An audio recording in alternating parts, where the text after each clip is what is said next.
Hello, welcome back to Songs with the Boys. This is our fourth episode. I'm your host, Nolan Berkey, my co-host. Andrew. Our other co-host still is yet to come back. With that long recovery from getting his wisdom teeth yanked out. Yeah, we wish him the best. Hopefully he can come back with our next episode.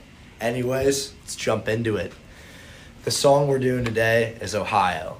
Ohio by Crosby, Stills, Nash, and Young is a strong protest song written after the tragic Kent State shootings on May 4th, 1970.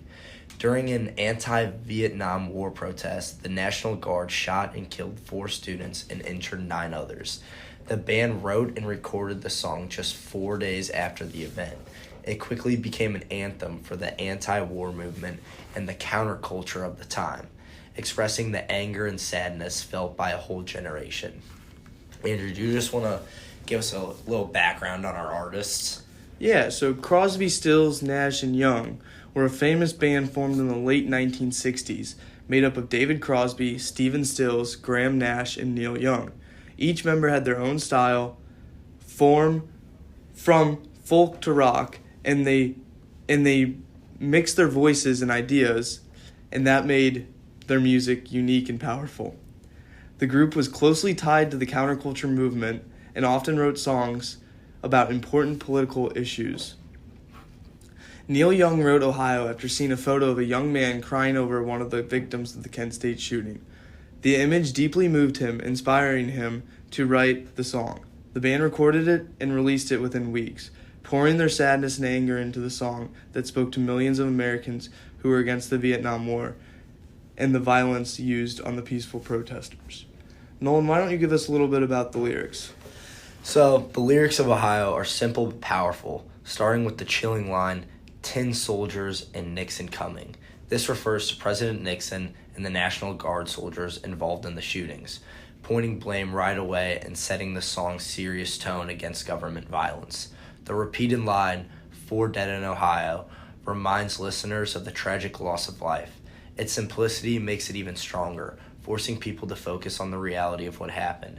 Another line, "What if you knew her and found her dead on the ground," makes the event personal, encouraging listeners to feel for the victims and their families.